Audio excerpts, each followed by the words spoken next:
Guys welcome back to the channel. ಮೊದಲನೇದಾಗಿ Night of Champions ಮುಗ್ದಿದೆ and literally guys W ಅವರು ಅದೇನ್ ಒಟ್ಟಿನಲ್ಲಿ ನಾನಂತೂ ಸಿಕ್ಕಾಪಟ್ಟೆ ಎಂಜಾಯ್ ಮಾಡಿದೆ ಆ ಒಂದು ಎಂಡಿಂಗ್ ಡಿಸಿಷನ್ ಇಂದ. ಫೈನಲಿ ಕೋಡಿ ರೋಡ್ಸ್ ಅವರ ಕೈಯಿಂದ ಚಾಂಪಿಯನ್ಶಿಪ್ ಈಗ ಹೊರಗಡೆ ಬಂದಿದೆ ಅಂಡ್ ನಮ್ಮ ಸ್ಯಾಮಿ ಝೈನ್ ಅವರು ಹೊಸ ಚಾಂಪಿಯನ್ ಆಗಿದ್ದಾರೆ ಅಂಡ್ ನಮ್ಮ ಸ್ಯಾಮಿ ಝೈನ್ ಅವರ ಫಸ್ಟ್ ರಿಯಾಕ್ಷನ್ ಕೂಡ ಹೊರಗಡೆ ಬಂದಿದೆ. ನಮ್ಮ ಸ್ಯಾಮಿ ಝೈನ್ ಅವರು ಹೇಳ್ತಾರೆ, ನಿಜವಾಗ್ಲೂ ಇದು ಒಳ್ಳೇದೋ ಕೆಟ್ಟದೋ ನನಗಂತೂ ಗೊತ್ತಿಲ್ಲ, ಬಟ್ ಇಷ್ಟು ದಿನ ತುಂಬಾ ಜನ ಫೆಲೋಸ್ಗಳು ಹೇಳ್ತಾ ಇದ್ರು ಸ್ಯಾಮಿ ಝೈನ್ ಅವರು ಯಾವತ್ತೂ ಕೂಡ ಡಬ್ಲ್ಯೂ ಚಾಂಪಿಯನ್ ಆಗೋದಕ್ಕೆ ಸಾಧ್ಯನೇ ಇಲ್ಲ ಅಂತ.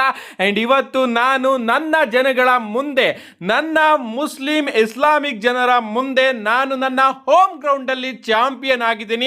ನನಗೆ ಗೊತ್ತಿಲ್ಲ ನಾಳೆ ಏನಾಗುತ್ತೆ, ನಾಡ್ದೇನಾಗುತ್ತೆ, ಒಂದು ವರ್ಷ ಆದ್ಮೇಲೆ ಏನಾಗುತ್ತೆ ಅಂತ, ಬಟ್ ಸ್ಯಾಮಿ ಝೈನ್ ನಾನು ಫಾರ್ ಎವರ್ WWE ಚಾಂಪಿಯನ್ ಅಂತಾನೆ ಕರೆಯಲ್ಪಡ್ತೀನಿ ಅಂತ ನಮ್ಮ ಸ್ಯಾಮಿ ಝೈನ್ ಅವರು ಒಂದು ಮೆಸೇಜ್ ನ ಕೊಡ್ತಾ ಇರ್ತಾರೆ. ಸಡನ್ ಆಗಿ ಇಡೀ ಕ್ರೌಡ್ ಯು ಡಿಸರ್ವ್ ಇಟ್ ಅಂತ ಚಾಂಟ್ ನ ಮಾಡುತ್ತೆ. ಅಂಡ್ ಅದಕ್ಕೆ ನಮ್ಮ ಸ್ಯಾಮಿ ಝೈನ್ ಅವರು, ನಿಜ ಹೇಳಬೇಕು ಅಂದ್ರೆ ನೀವು ಸರಿಯಾಗಿ ಹೇಳ್ತಾ ಇದ್ದೀರಾ, ಯಾಕಂದ್ರೆ ನಾನು ಇದನ್ನ ಡಿಸರ್ವ್ ಮಾಡಿದ್ದೆ, ಅದೇ ರೀತಿ ನಾನು ಚಾಂಪಿಯನ್ ಆಗಿದ್ದೀನಿ ಅಂತ ಒಂದು ಕ್ಲಿಯರ್ ಕಟ್ ಸ್ಟೇಟ್ಮೆಂಟ್ ನ ಕೊಟ್ಟಿದ್ದಾರೆ.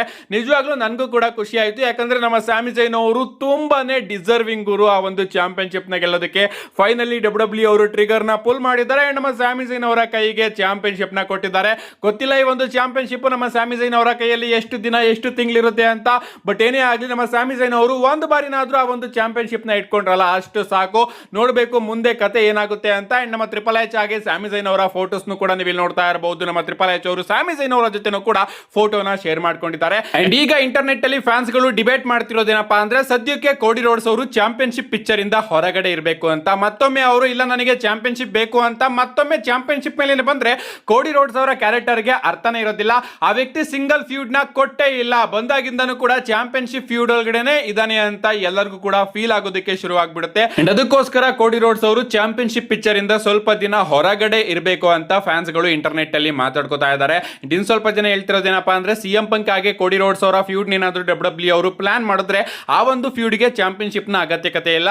ಸೊ ಕೋಡಿ ರೋಡ್ಸ್ ಅವರು ಈ ವರ್ಷದ ಎಂಡಿಂಗ್ ತನಕನೂ ಕೂಡ ಚಾಂಪಿಯನ್ಶಿಪ್ ಪಿಕ್ಚರ್ ಇಂದ ಹೊರಗಡೆನೆ ಇದ್ರೆ ಚೆನ್ನಾಗಿರುತ್ತೆ ಅಂತ ಫ್ಯಾನ್ಸ್ ಗಳು ಮಾತಾಡ್ಕೋತಾ ಇದ್ದಾರೆ. ಆನೆಸ್ಟ್ ಆಗಿ ಹೇಳ್ಬೇಕು ಅಂದ್ರೆ ನನಗೂ ಕೂಡ ಅದೇ ರೀತಿ ಅನ್ಸುತ್ತೆ, ಯಾಕಂದ್ರೆ ಕೋಡಿ ರೋಡ್ಸ್ ಅವರು ಬಂದಾಗಿಂದ ಸಿಂಗಲ್ ಫ್ಯೂಡ್ ಅಂತ ಎಷ್ಟು ಫ್ಯೂಡ್ ನ ಕೊಟ್ಟಿದ್ದಾರೆ. ಒಂದು ನಮ್ಮ ಸೆತ್ ರೋಲಿನ್ಸ್ ಅವರ ಜೊತೆ, ಇನ್ನೊಂದು ನಮ್ಮ ಬ್ರಾಕ್ ಲೆಸ್ನರ್ ಅವರ ಜೊತೆ. ಆ ಎರಡು ಸಿಂಗಲ್ ಫ್ಯೂಡ್ ನ ಬಿಟ್ರೆ ಇನ್ನೆಲ್ಲವೂ ಕೂಡ ನಮ್ಮ ಕೋಡಿ ರೋಡ್ಸ್ ಅವರು ಚಾಂಪಿಯನ್ಶಿಪ್ ಮೇಲೇನೆ ಹೋಗಿದ್ದಾರೆ, ಚಾಂಪಿಯನ್ಶಿಪ್ ನ ಗೆಲ್ಲೋದ್ರಲ್ಲೇ ಇರ್ತಾರೆ. ನಿಜವಾಗ್ಲೂ ಇದಂತೂ ಸಿಕ್ಕಾಪಟ್ಟೆ ಬೋರಿಂಗ್ ಆಗ್ತಾ ಇದೆ. ಸೊ ಅವ್ರಿಗೂ ಕೂಡ ಒಂದು ಫ್ರೆಶ್ ಸ್ಟಾರ್ಟ್ ಬೇಕು. ನೋಡ್ಬೇಕು ನಮ್ಮ ಕೋಡಿ ರೋಡ್ಸ್ ಅವರು ಇನ್ನು ಎಷ್ಟು ದಿನ ಚಾಂಪಿಯನ್ಶಿಪ್ ಪಿಕ್ಚರ್ ಇಂದ ಹೊರಗಡೆ ಇರ್ತಾರೆ ಅಂತ. ಇನ್ ಸ್ವಲ್ಪ ಜನ ಕಮೆಂಟ್ ಮಾಡ್ತಿರೋದೇನಪ್ಪಾ ಅಂದ್ರೆ, ನೆಕ್ಸ್ಟ್ ನಮ್ಮ ಕೋಡಿ ರೋಡ್ಸ್ ಅವರ ಕೈಗೆ ಅವರು ಹೀಲ್ ಟರ್ನ್ ಆಗ್ತಾರಲ್ಲ, ಆಗ್ಲೇ ಚಾಂಪಿಯನ್ಶಿಪ್ ನ ಕೊಟ್ರೆ ಚೆನ್ನಾಗಿರುತ್ತೆ ಅಂತ.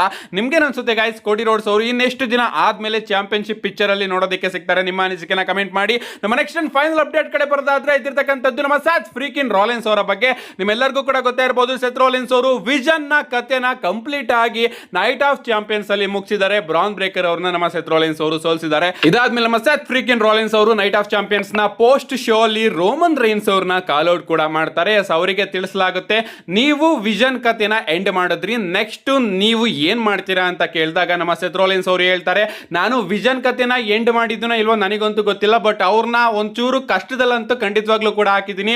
ಅಂಡ್ ಈಗ ಬ್ರಾನ್ ಬ್ರೇಕರ್ ಅವರ ಜೊತೆ ನಾನು ಕಂಪ್ಲೀಟ್ ಆಗಿ ನನ್ನ ಸ್ಟೋರಿನ ಮುಗಿಸಿದ್ದೀನಿ. ವಿಷನ್ ಇಂದ ಈಗ ನಾನು ಕಂಪ್ಲೀಟ್ ಆಗಿ ಹೊರಗಡೆ ಬಂದಿದ್ದೀನಿ.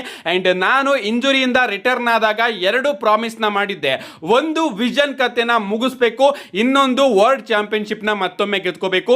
ಯಾವ ಚಾಂಪಿಯನ್ಶಿಪ್ ನ ನಾನು ರಿಲಿಂಕ್ವಿಶ್ ಮಾಡಿದ್ನೋ, ಯಾವ ಚಾಂಪಿಯನ್ಶಿಪ್ ನ ನಾನು ಸೋತೆ ಇಲ್ವೋ, ಆ ಒಂದು ಚಾಂಪಿಯನ್ಶಿಪ್ ನ ನಾನು ಗೆದ್ಕೋಬೇಕು.